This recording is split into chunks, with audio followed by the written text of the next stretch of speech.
Hi, everyone. Heather Williams here from the California AfterSchool Network, and we are here for another Fireside Chat. As usual, this week I am joined by Michael Frank from the California Department of Education, and we have some special guests this week from Santa Ana Unified School District. Excited to have you all here. Lupita, Jennifer, Emily, will have you introduce yourselves in a moment, but very excited to have you all joining us this week. And this week we're really going to be chatting about what's on the top of people's minds right now is the new Expanded Learning Opportunities Program. For short, we're going to call it the ELO program. We are not calling it ELOP. So Michael has asked us not to do, but the ELO program. So we're going to spend most of our conversation today with Santa Ana and some of their planning work. But before we do that, as usual, I'm going to start with Michael, and he's going to give us some quick updates. Hey, everyone. Good to see you. Good to see you. I can't see you. Good to be seen, I guess. So it's great to have the district team here from Santa Ana Unified, and excited to tell their story. We don't have a lot of specific update. Last week, we went over the 5 FAQs. I can tell you that I had a conversation earlier today with our folks in school fiscal services, and I said, when are districts going to know what their allocation is going to be for the ELO program? And when are districts going to get their first payment? Because many of you were saying, we're supposed to have the program open on all school days, and yet we still don't know how much money we have or when we're going to get it. And it's complicated. So the next version of the trader, there's another budget trader bill that's in development right now, and that might make some slight modifications to the ELO program, to the AB 130 language. Nothing that has to do with programming or it will disrupt your planning. These are technical fixes that allow something that was the intent to actually happen. So the clearest answer I got today was in the fall. We will work quickly as we can, but in the fall, and I hope that's early in the fall, every district will know what their apportionment will be. I was told that they're planning on sending out 55% of the apportionment in the first payment, and then a monthly payment thereafter in line with the local control funding formula dollars tied to the LCAP. We're also continuing to work on getting the I's dotted and the T's crossed in terms of what the rate increase is going to be and how that's going to impact your grants. We do know that school has started all around the state and ACES programs have started, and you're still looking for information. I understand that, and I'm pushing to try to get cost accounting codes and to get this done. I plan to get something out to all of our grantees and then out to the field through CAN this coming week. Heather, I'm going to turn it back to you. I have to step out for just a second. Great. Thanks, Michael. Well, we are going to turn it over to Santa Ana in just a moment, and just some context for why there are special guests this week. You know, been in a lot of conversations around planning for the new ELO program, and there's a lot of questions. You know, our programs, it might sound easy, like, oh yeah, plan an after school program, plan an expanded learning program. And then as you dig into it, there's a lot of nuances, there's a lot of questions, there's very easy to get into the weeds very quickly. And these are all valid questions. This is all information that over time we'll need to have this information. But something that I had noticed in a lot of conversations was a trend towards deficit planning. So what are we not allowed to do? What are the restrictions? What are the limitations? What are the things that I must absolutely do? So really planned around, creating a program, planned around rules. And of course, there's always going to be some sort of compliance part to programming.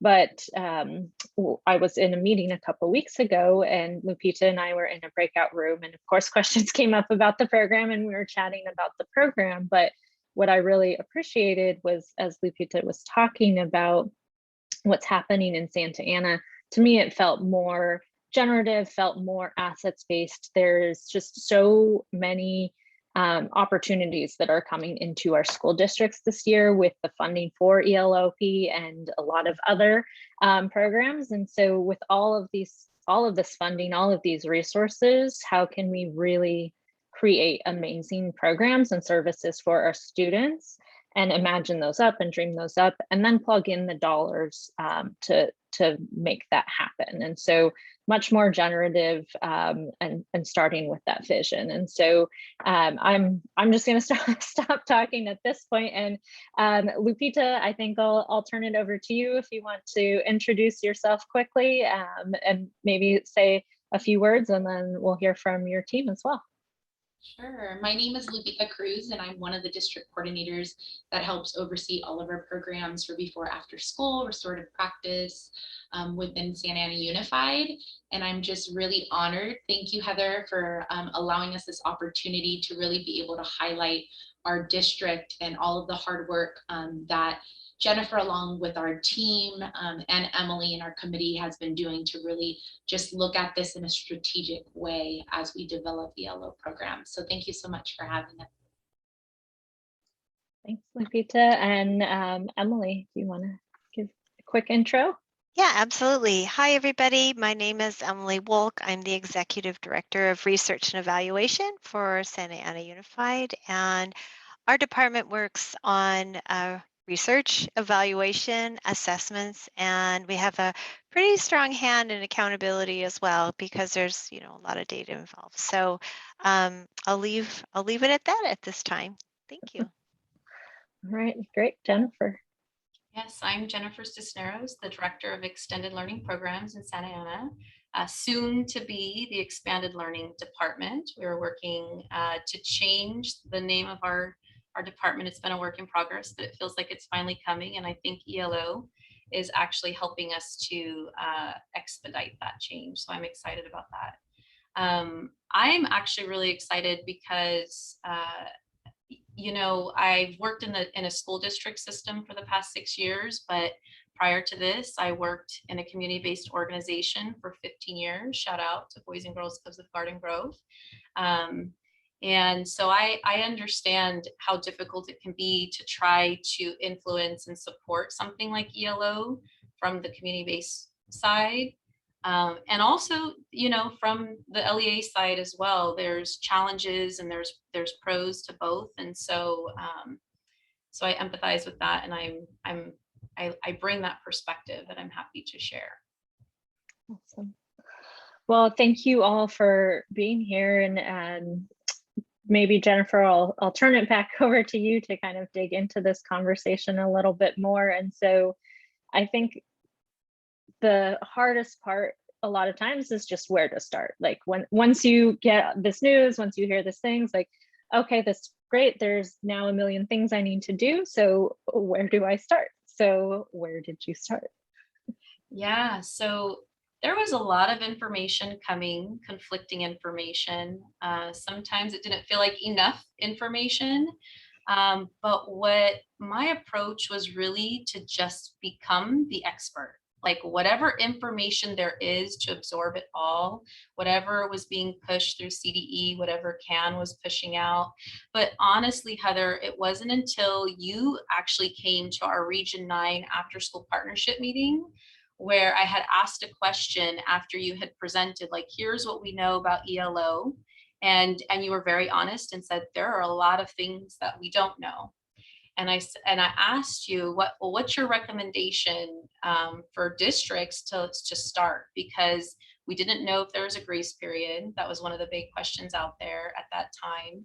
And it was really, we don't want to be behind the ball if there is no grace period. If there is, we want to serve kids. And your response was actually very freeing. And it was just get started. Just get started. That was literally your response to the Region 9 team. And I took that and I said, you know what? I'm going to share what information we do have. I was fortunate enough that I was able to push it through an executive cabinet member. We're able to say, here's what's coming down the pipeline. Here, we need to get a team. And there was a sense of urgency because this is implementation year one. That was a part that needed to be, I think, emphasized over and over, so people understood that there is a sense of urgency here, whether there's a grace period or not.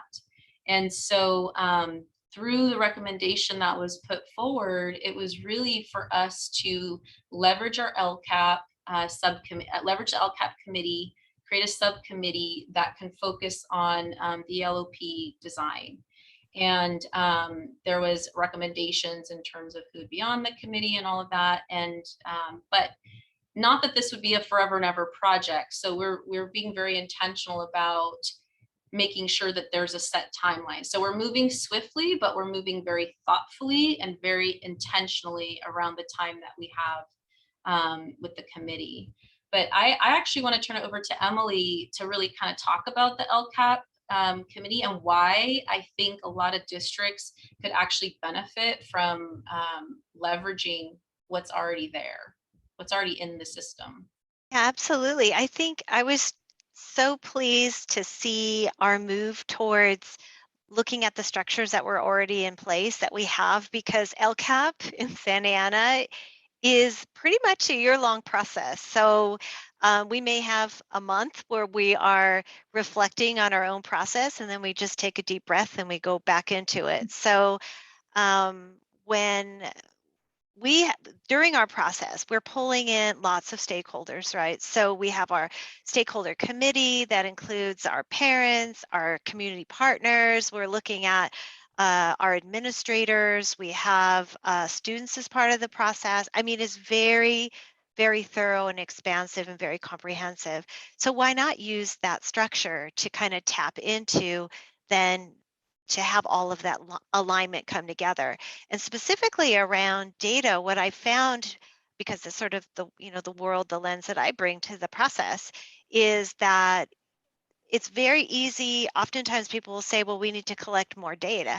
And I'm like, oh, wow, I don't know about the rest of California, but Santa Ana, and I do believe that other districts were pretty continuous in their collection of the voices within their stakeholder groups throughout the state, not only through LCAP process and in Santa Ana.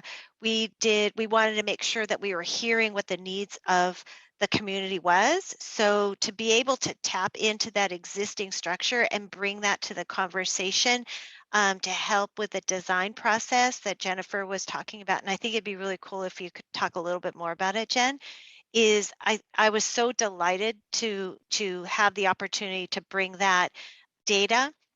We start collecting in November. It goes all the way to March. So it is a thorough understanding of what our community is doing. And then we continued even in a superintendent's advisory committee through January. I think we went into May and then into summer as well. So tapping into all of the resources that are in your district, I think is really smart, because it's about pulling in. That's why I keep saying, it's like I was talking to Lupita and Jen, it's like we're just trying to pull everything together and use what we have that exists.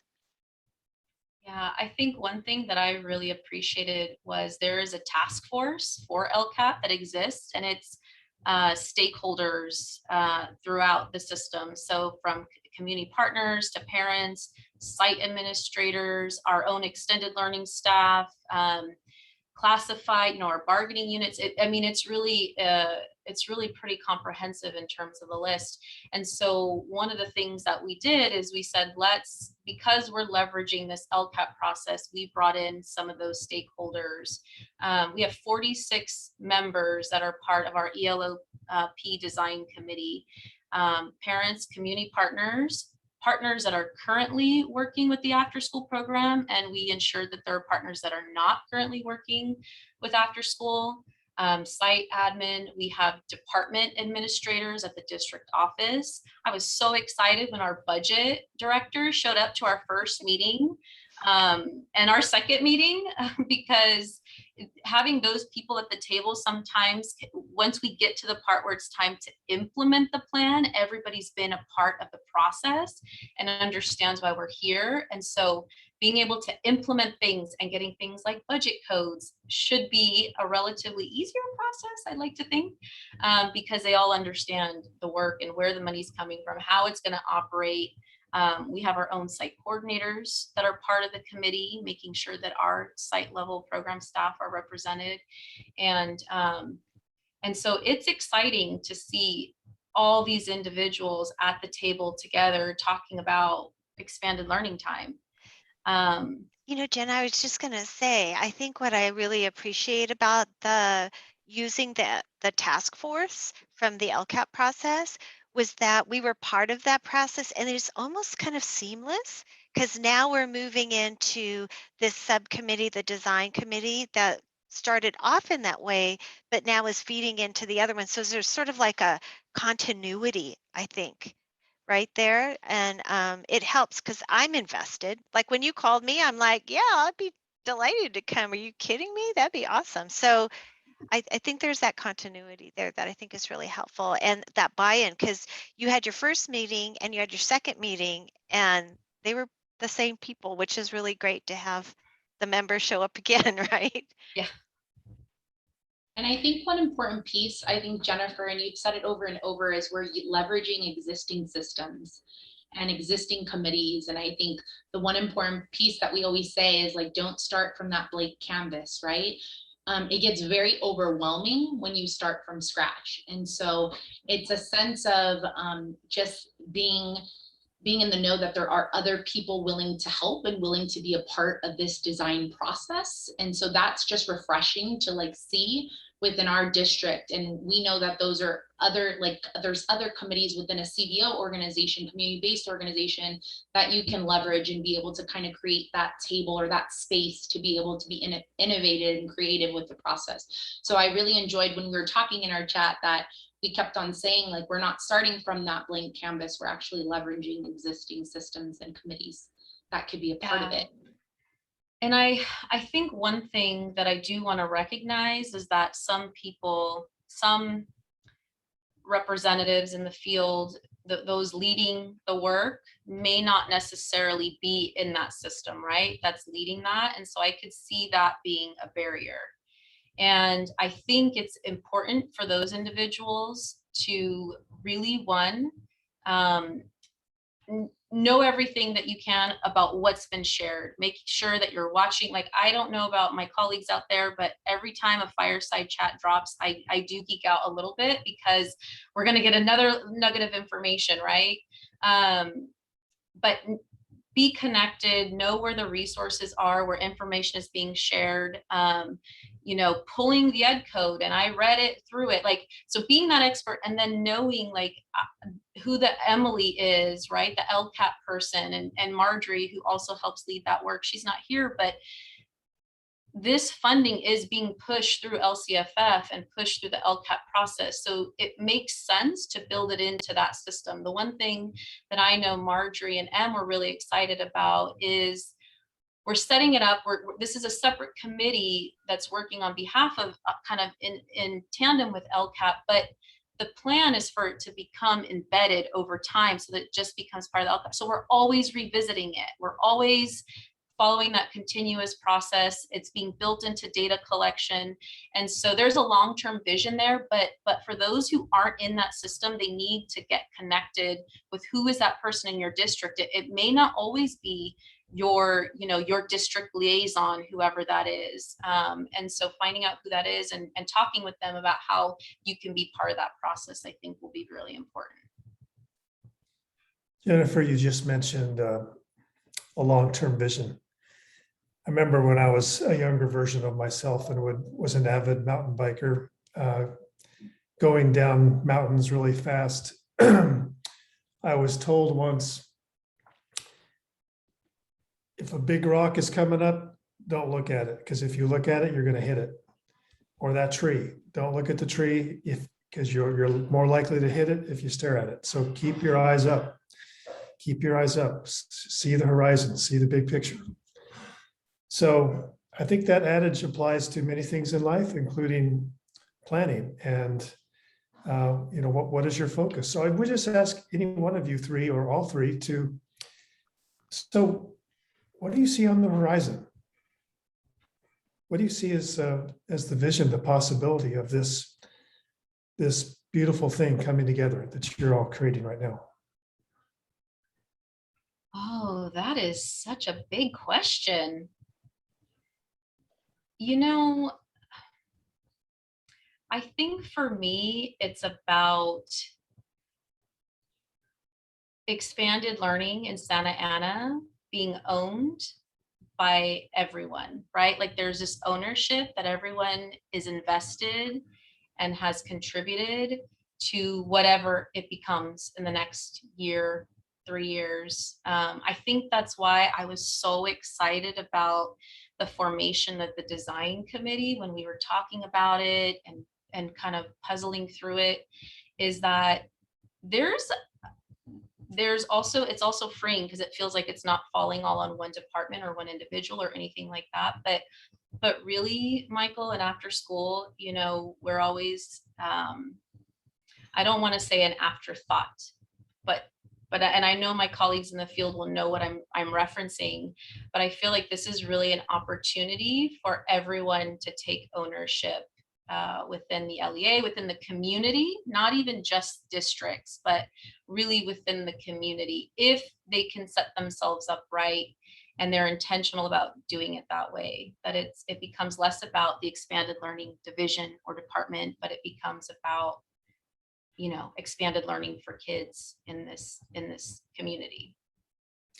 You know, so well said. This is a moment that I have worked for my career to see manifested, and we're right here. And Heather, you talk about this so often. See the opportunity, not just the challenges, you know, not just those obstacles on the trail. This is this kind of opportunity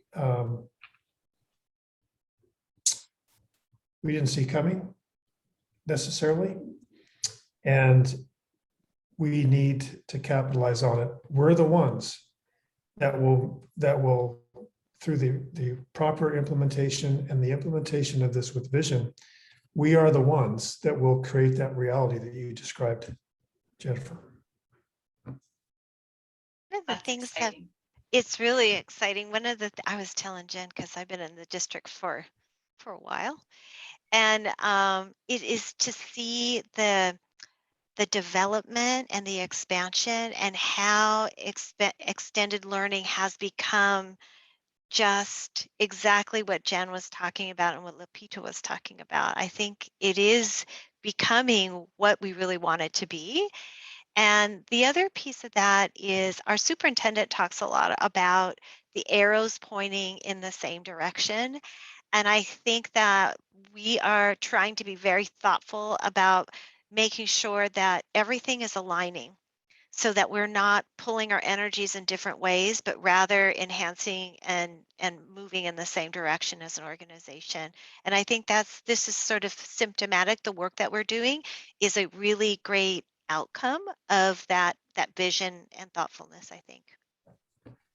And I think one part too, Emily, is everybody understanding the process that went behind our vision or behind our new ELO programs. I think being able to speak to that, to parents, to the community, to families, I think that's really important when we're all taking that ownership, like Jennifer says. And I think that's the part, is that naturally in districts we have these silos, and I'm glad that you kind of put that into perspective, like the arrows going in one direction, like our superintendent always talks about, is really we feel in this process, and I feel like being part of the process and being able to kind of facilitate some pieces is really seeing that vision as a whole and collectively like understanding there is this ownership in order to sustain these programs.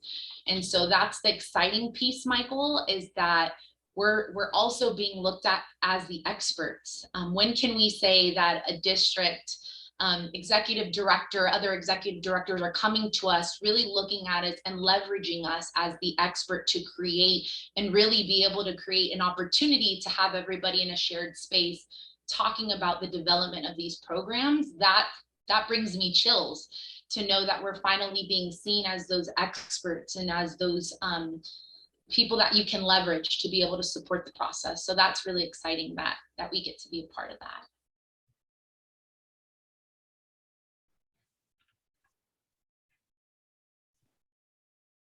And then Jennifer, I don't know, I think the one part, Heather, is how do we design it? How do we design this structure in terms of the committee? So I know Jennifer was going to speak a little bit about that, just about like, where did we start and what does this consist of as we're moving the work forward? If we can have some time to discuss that. Yeah, I think that's a great idea. So one of the things that we asked everybody who we invited to be part of the committee is a commitment of 4 meetings with the potential to have more. But we wanted to at least calendar out, block people's time so that they knew this was the commitment that we were asking them to do. And we're very thoughtful about what exactly each meeting was going to focus on, so they kind of build off of each other. And the first meeting was really centered around the purpose and calibration. We had people on our team who maybe don't know what currently exists in Santa Ana in terms of extended learning. So it was really about building some common language. What do our programs look like? Giving definitions, because we use a lot of acronyms and people are like, what does ACES, what does that mean? And so, kind of explaining what some of those acronyms are, some of the definitions of things that they were going to see throughout our journey on this, talking really about Senate Bill 129, talking about AB 130. Here's what we know. Heather, your PowerPoint, I pretty much copied and pasted a lot of the information that was there. I pulled off the FAQs, like it all exists already. It's nothing that has to be created, right? So it's things that we're just leveraging what is already accessible to us. And then really talking about the purpose of the committee. So here's what we know, and we're very honest about here's what we don't know. And we're going to plan anyways, and we're going to plan what we think is needed here in Santa Ana for our students and our community. And when we get further guidance and clarification, we're going to pivot. And that's just what we're going to do, and we're going to be ready for that. So we were very upfront about it. But we were also very excited about the fact that we get to design something new, knowing that it's still falling with, everything is still going to seamlessly fall together. How exactly, Michael, that's going to all look, I don't know, but I know we're going to figure it out. And it may be a little messy at first, and we're okay with that because we operate under a continuous improvement cycle. But and then I was actually really excited about the second meeting. So that was all the first meeting, allowing people to process that. Here's what we have. It was very informational, and they were warned that it was going to be informational. But Emily and her team, Sharon B, I have to give a shout out to Sharon. They really took the lead. Like, we called in our experts and said, we need your help. And so I actually want Em to talk a little bit about our second meeting, because I think it was a lot of fun. So I'm glad. First of all, we were always happy to get the phone call, like on the front end, right, to talk about data. And we know everybody's super busy, and this is what we do. So we love getting that phone call and saying, just give us some context. What do you need? What's the goal? And then we went back and tried to customize based on the existing data what elements would be really helpful for the committee to be able to be making good decisions moving forward. So we worked with our analysts and Sharon, who's amazing. And then we brought back in Jen and Lupita and said, this is what we're thinking about. What do you think about that? So getting that feedback and working collaboratively is really important to us. And then the other piece of that is, as we're creating something, one of the things that I think can be a downfall when you're looking at data from that perspective is too much is too much. And so we feel that being very thoughtful and strategic about what's being presented, and then giving people an opportunity to really talk and dive in. So we did jam boards, we did discussions, we did breakout rooms. We feel like sometimes a little dabble do you, less is more. And that's kind of The feedback that we also got from Jen and Lupita was move forward with it, and that's exactly what we did. And I feel like we laid a good foundation, Jen, for you and Lupita to move the design committee forward in that way. Yeah, the intent was to leverage data that we already had and say, here's what our community is saying. Now, let's analyze this together and process, because we want to build that into whatever our design is going to look like. Go ahead, Lupita. I think you wanted to add something. Yeah, and the exciting piece about it, Emily, how we were able to look at what's the data telling us in terms of what our stakeholders are saying. But then also when you said that you added that touch of what are the implications. And so when we really looked at the implications, that's where we really focused on, with these implications, what is the need of our community when we're really looking at the design process for ELO. And so that's where there were a lot of questions from our participants. And also I think there was a lot of brainstorming naturally happening as to how do we fit all of these needs in our ELO program and where does that live? And so I think that was the exciting piece to see the participants get excited about the possibility, right? Michael, we talk about of really being able to implement or maybe even bring up some of our existing programs and leverage some of the structures we currently have. So that was really exciting to see, Emily, how you guys strategically added that in. Yeah, and I think we were really fortunate because we used a brand new process for us here in Santa Ana, Thought Exchange. I know there's some other districts in the state of California that are gathering qualitative data, so we could actually hear the voices of the community through their thoughts that were being exchanged and also rated. And in that way, we literally could read what they were telling us.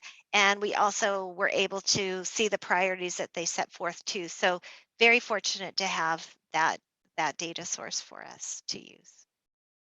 Yeah, and our next meeting, so that's as far as we've gotten in our process.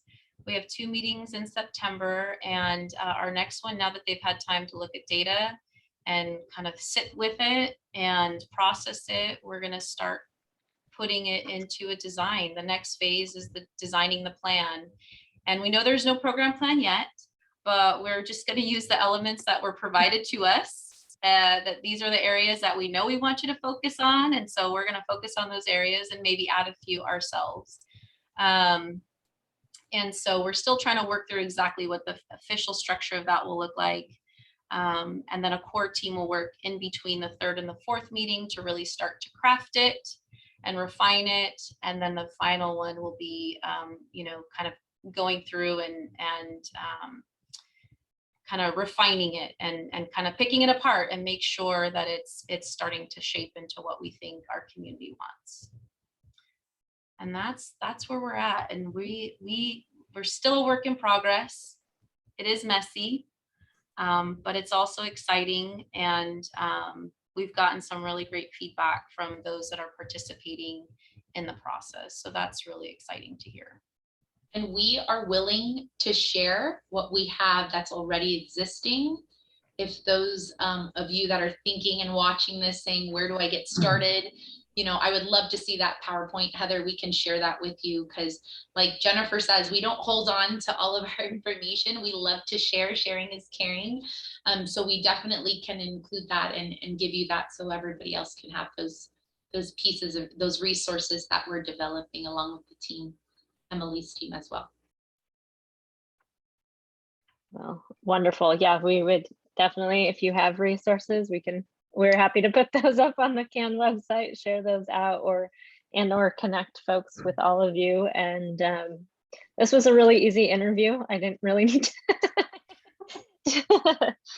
It was a chat, right? Like, this was not an interview. It was so great to hear from the 3 of you. And I think we're getting to about that time where we need to start wrapping up the conversation. So I just want to say a big thank you to the 3 of you for joining us today, but also for the work you're doing.